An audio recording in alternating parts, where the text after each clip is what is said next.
The quantum resonance display flickered with an unsettling rhythm, its crystalline matrix pulsing in patterns that defied the Zentary's most advanced computational models. Captain Krelax leaned forward, mandibles clicking with a mixture of curiosity and growing unease. "Recalibrate the long-range sensors," he barked to his senior sensor technician. "Sub-Commander Vexnar, something's interfering with our baseline readings." The bridge of the stellar harvester, Void's Talon, hummed with the quiet confidence of a ship that had stripped 1,000 worlds bare. Sleek biomechanical interfaces merged living tissue with advanced technology, creating a vessel that was more organism than machine. They had come to Earth as they had come to countless planets before, to assess, to consume, to move on. Vexnar's multifaceted eyes swept across the holographic displays, each lens capturing different spectral ranges. Anomalous quantum signatures detected in the planet's marine regions, he reported, his translator implant converting his clicks and chirps into precise standard communication. Energy patterns suggest complexity beyond our current understanding. Krelax had heard such statements before. Every new world presented its challenges, but none had ever truly resisted the Zentari collective. Their civilization had perfected planetary extraction to an art form. Entire star systems had been reduced to raw materials in cycles shorter than most species' breeding seasons. Earth should have been routine. The first probe dropped into the Pacific Ocean, a marvel of bioengineered technology capable of withstanding pressures that would crush conventional machinery. Its quantum-entangled communication array could penetrate depths and materials that would render other species' technology useless. 37 milliseconds after entry, the probe vanished. Not destroyed, not damaged, simply gone. "Replay," Krelax commanded, his massive frame tensing with a predator's instinct that something was fundamentally wrong. The sensor logs showed nothing. No energy discharge, no structural collapse, no radiation signature. Just a clean, precise erasure that suggested deliberate intervention rather than mechanical failure. Vexnar's normally stoic demeanor cracked. "Captain, the quantum resolution suggests the probe wasn't destroyed. It was solved, like an equation being simplified." Before Krelax could respond, a massive tentacle burst through the ship's quantum-reinforced hull. It wasn't a violent breach. It was a surgical insertion, precise and calculated. The appendage glowed with a bioluminescence that seemed to pulse with mathematical complexity, quantum information dancing along its surface like living mathematics. The tentacle wasn't just destroying the ship. It was studying it, analyzing it, consuming its very essence with a cold intellectual hunger that went beyond mere biological predation. Something in Earth's oceans was watching, and it was nothing like anything the Zentari had ever encountered in their millennia of galactic conquest. This was no ordinary first contact. This was the beginning of something humanity itself didn't even understand. Dr. Xelna's research chamber pulsed with an eerie, sterile light. Holographic displays cascaded with data that made no sense, mathematical constructs that seemed to rewrite themselves even as she watched. Her trembling hands hovered over the quantum analysis interface, each movement accompanied by a soft, involuntary chittering that betrayed her growing terror. "Impossible," she whispered, her universal translator converting the sound into a mix of scientific notation and emotional undertone. The Pacific Ocean probe data defied every known principle of quantum mechanics. Where conventional scanning methods should have provided clear, linear information, these results were a living, breathing enigma. Each data point existed in multiple states simultaneously, information both present and absent, observed and unobserved. Sub-Commander Vexnar entered the chamber, his biomechanical exoskeleton shifting with nervous energy. "Report," he demanded, though his own sensory arrays told him something was fundamentally wrong. Xelna's response came in a burst of compressed data and emotional resonance. "Our probes aren't just being blocked. They're being solved, deleted from reality as if they were nothing more than an incorrect mathematical theorem." She activated the primary holographic display. What should have been a straightforward oceanic scan looked more like a living, breathing entity. Quantum entanglement patterns danced across the screen. Marine organisms communicating across impossible distances, their genetic structures shifting and adapting faster than any known computational system could track. A single whale's genetic sequence, for instance, appeared to be simultaneously encoding multiple potential states of existence. Its DNA wasn't just a blueprint, it was a quantum algorithm capable of instant, comprehensive adaptation. "Look here." Selna pointed to a section of the display that made Vexinar's sensory organs pulse with confusion. A single plankton, a microscopic organism, was generating quantum interference patterns that should have required the processing power of an entire star system. "They're not just surviving," she continued, her voice a mixture of scientific fascination and primal fear. "They're thinking, collectively, as if the entire ocean is a single, living computational network." Vexinar's translation implant struggled to process the implications. Marine life wasn't just an ecosystem. It was a distributed intelligence that could manipulate fundamental physical laws. Another probe dropped into the ocean. This time, they watched in real time. 42 milliseconds of absolute, perfect deletion. No energy discharge, no structural collapse.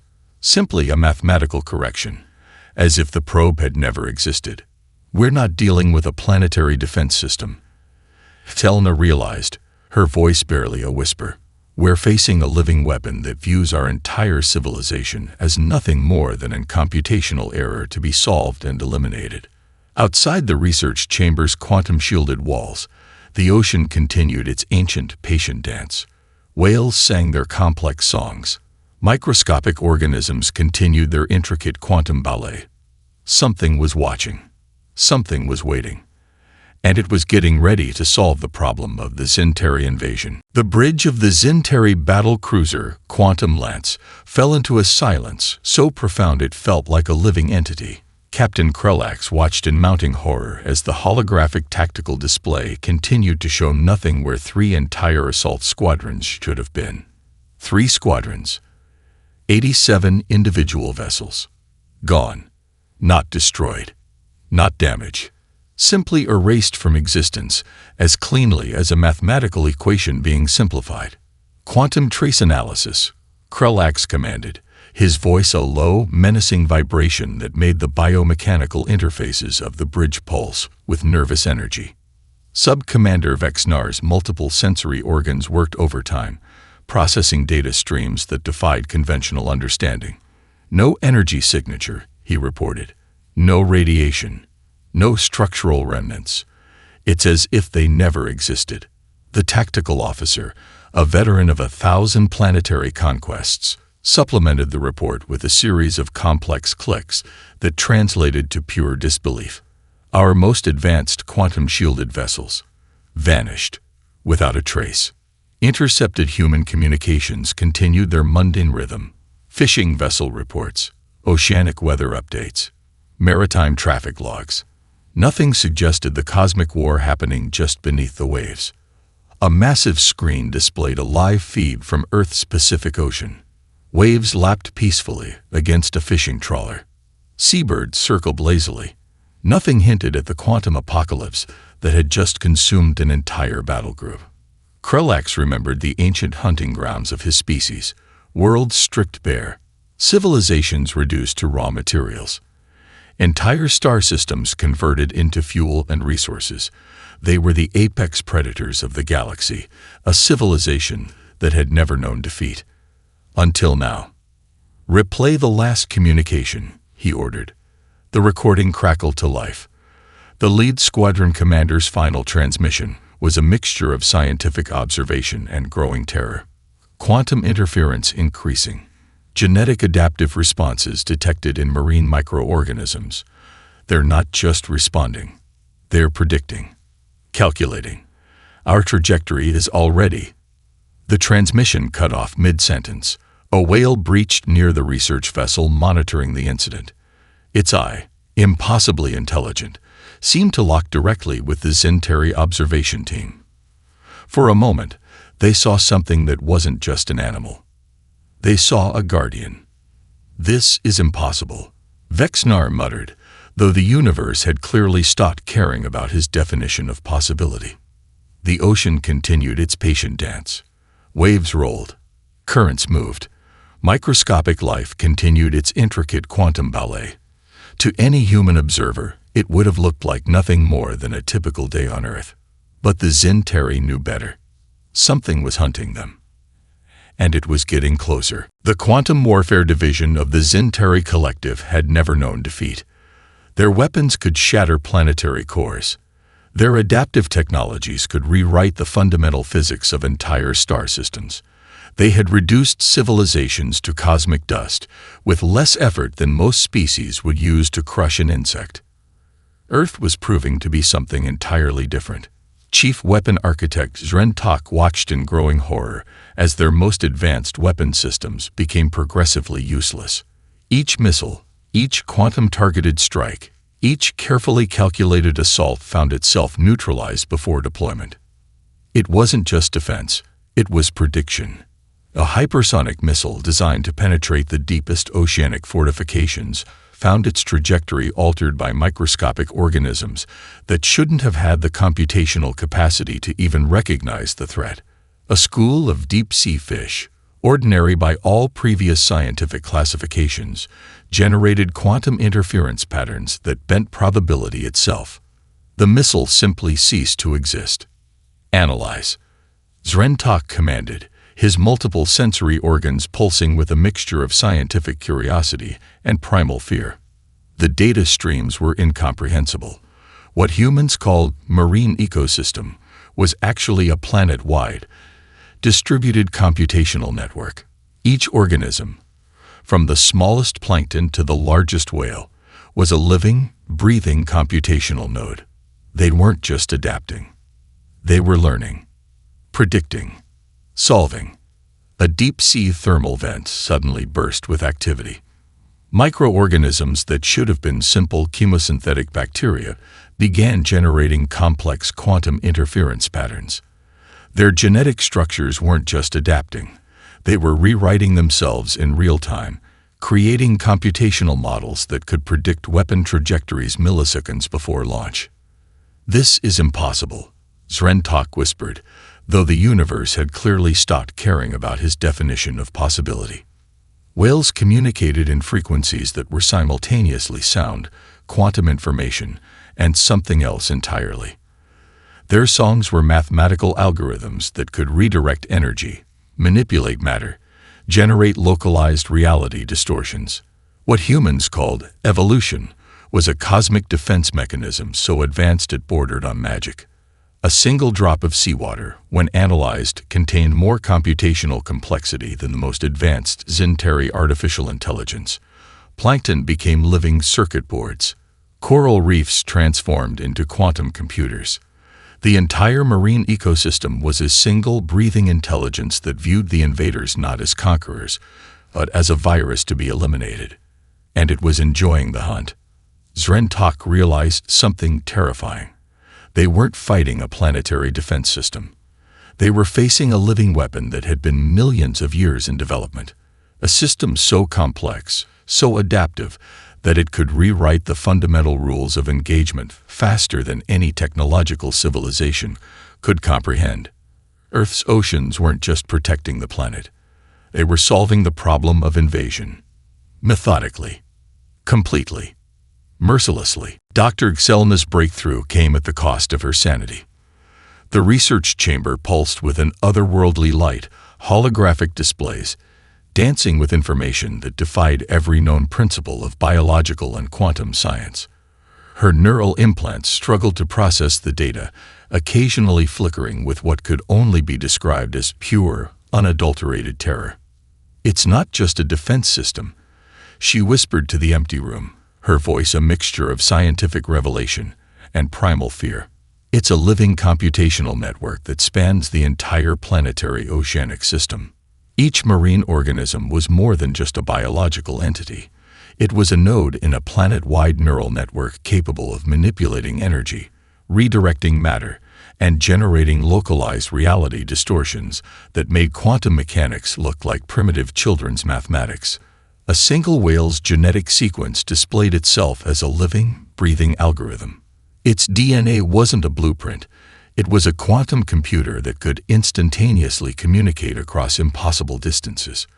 Plankton became computational units more complex than the Zentauri's most advanced artificial intelligence. The marine ecosystem was a single breathing intelligence that viewed external threats with clinical mathematical precision. The breakthrough came from an impossible observation.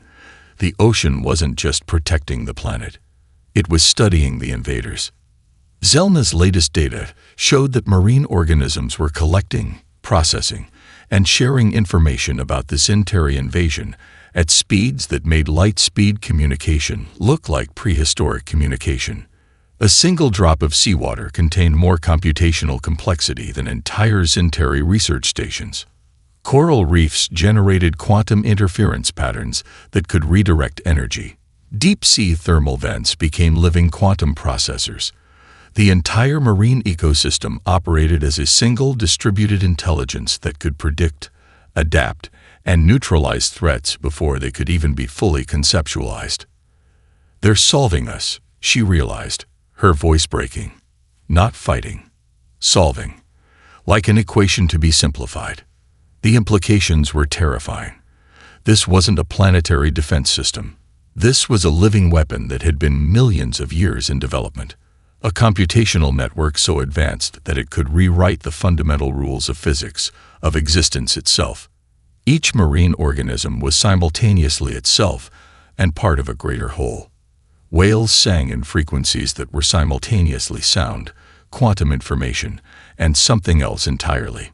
Their songs were mathematical algorithms that could manipulate probability fields, redirect energy, generate localized reality distortions.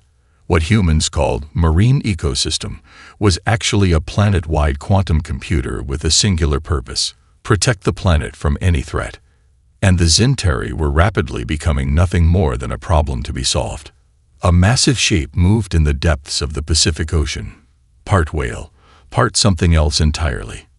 Its eye contained galaxies of information, a silent, patient guardian that had been waiting, watching, preparing. The ocean was alive, and it was hunting. Dr. Elena Rodriguez rubbed her eyes, the harsh fluorescent lights of the Marine Research Station casting long shadows across stacks of incomprehensible data. Something was wrong with their ocean monitoring systems. Very wrong.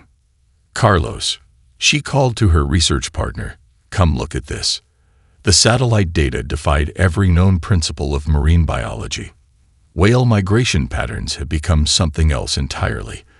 A complex, mathematically precise network that looked less like animal behavior and more like a distributed computing system. Quantum fluctuations danced between marine organisms in patterns that suggested active communication far beyond anything science had previously understood. In laboratories across the globe, marine biologists began noticing the same anomalies. Microscopic organisms demonstrating computational capabilities that shouldn't exist. Whale songs containing information density that rivaled the most advanced computer networks. Coral reefs generating energy signatures that made no sense within any known scientific framework. A research vessel off the coast of Hawaii captured something extraordinary. A pod of sperm whales arranged themselves in a perfect geometric formation, their movements synchronized with a precision that suggested something far more than instinctive behavior. Underwater sensors picked up communication patterns that were simultaneously sound, quantum information, and something entirely unclassifiable. Dr. Rodriguez's computer screen filled with impossible data. Marine ecosystems were communicating across impossible distances. Genetic information was being shared, modified, and redistributed at speeds that made light-speed communication look primitive. Each organism was simultaneously itself and part of a greater, living computational network. "This isn't natural," Carlos muttered, his hands trembling as he analyzed the data. "This is something else." Unbeknownst to the researchers, the Centauri watched. Their quantum observation systems, those that remained functional, revealed a planetary defense mechanism so advanced it bordered on sentience. What humans were just beginning to comprehend was a system millions of years in development, a living, thinking planetary immune response. Marine biologists worldwide began comparing notes. Strange energy readings, impossible communication patterns, ecosystems that could restructure themselves at quantum levels, creatures that could temporarily exist in multiple states simultaneously. They were witnessing the first hints of a cosmic truth. Earth's oceans were far more than just a collection of water and life. They were a weapon, a living, thinking, computational network that had been preparing for something beyond human comprehension. Deep beneath the Pacific, something ancient and patient continued its work. Whales sang their complex songs. Microscopic organisms danced their quantum ballet. Coral reefs pulsed with energy that defied understanding. Humanity remained oblivious to the cosmic war happening in its own backyard. But not for long. The awakening was beginning. The Zinteri Grand Fleet hung in space like a wounded beast, its once magnificent biomechanical structure now a fractured testament to impossible defeat. Captain Krelax watched in silent horror as entire battle groups simply winked out of existence, redirected by forces that defied every known principle of warfare, of physics, of reality itself. Tactical assessment. He commanded, though he knew the response would be as meaningless as the previous 100 reports. Sub-Commander Vexnar's voice carried the weight of a civilization's impending collapse. 17 primary battle clusters neutralized. 12 secondary assault groups gone. Our quantum adaptive shielding is being rewritten at the molecular level before impact. It wasn't just destruction. It was systematic elimination. The Earth's oceans had become a living weapon that viewed the Zinteri invasion as nothing more than a complex problem to be solved. Entire weapon systems found themselves redirected, their energy signatures manipulated by microscopic organisms that could calculate probability fields faster than light. A massive tentacle of pure quantum energy burst through the ship's quantum-reinforced hull. It wasn't a violent breach. It was a surgical insertion, precise and calculated. The appendage glowed with a bioluminescence that pulsed with mathematical complexity, quantum information dancing along its surface like living mathematics. Krelax realized they were no longer fighting. They were being judged, analyzed, solved. The ship's computational core began to disintegrate, not through physical destruction, but through quantum recalibration. Complex systems were being broken down, their fundamental information structures rewritten and redistributed with a cold, intellectual precision that made traditional warfare look like a child's game. "We are an error in the system," Vexnar observed, his voice a mixture of scientific observation and pure terror. "The ocean is correcting us." Massive whale songs resonated through space itself, frequencies that were simultaneously communication, weapon, and computational algorithm. Each note was a mathematical equation that could redirect energy, manipulate matter, generate localized reality distortions. The Zinteri had conquered thousands of worlds, stripped entire star systems bare, reduced civilizations to raw materials in cycles shorter than most species' breeding seasons. Now they were being unmade, not through violence, through pure, perfect calculation. Captain Krelax watched as the last remnants of their invasion force found themselves systematically dismantled. Their most sophisticated technologies were turned into nothing more than raw materials for an ecosystem that was simultaneously studying and destroying them. A massive shape moved in the void, part whale, part something else entirely. Its eye contained galaxies of information, a silent warning to any who would dare threaten this planet. The Void Dwellers had found something they could not conquer, something that was solving them. Completely. Mercilessly. The last Zinteri ship limped through the cosmos, a wounded messenger carrying the most profound warning in the history of their civilization. Captain Krelax sat in the remnants of the command bridge, his once mighty biomechanical form now a fractured shell of quantum-dissolved memories. "Transmit," he ordered, his voice a whisper of collective trauma. The galactic communication burst carried more than just data. It carried absolute terror, planetary classification, extreme threat, threat level, beyond comprehension, recommendation, permanent quarantine. Across thousands of star systems, the message would be received. A warning about a planet that was not a planet, an ecosystem that was not an ecosystem, a defense mechanism so advanced it redefined the very concept of intelligence. In the Pacific Ocean, something stirred. A massive shape rose from the depths, part whale, part something else entirely. Its eye contained galaxies of information, a silent sentinel that had been waiting, watching, preparing. Humanity remained blissfully unaware. Marine biologists continued their research. Fishermen cast their nets. Oceanographers mapped currents and studied marine life. None of them understood the cosmic war that had just been fought and won in their own backyard. Dr. Elena Rodriguez continued analyzing the impossible data. Quantum fluctuations between marine organisms, communication patterns that defied biological understanding, an ecosystem that was simultaneously itself and something far more complex. The whales were singing again. Their songs were no longer just sound. They were mathematical algorithms, quantum communication, a distributed computational network that could manipulate reality itself. What humans called marine ecosystem was actually a planetary immune system millions of years in development, a living weapon so advanced it could solve threats before they could even be fully conceptualized. The Void Dwellers would spread a new legend throughout the galaxy. Some worlds are not meant to be conquered. Some oceans hold secrets that can consume entire civilizations. Deep beneath the waves, something ancient and patient continued its vigil. Microscopic organisms danced their quantum ballet. Coral reefs pulsed with energy beyond human comprehension. Whales communicated in frequencies that were simultaneously sound, information, and something else entirely. Earth continued to spin, its blue waters hiding countless mysteries, waiting, watching, protecting.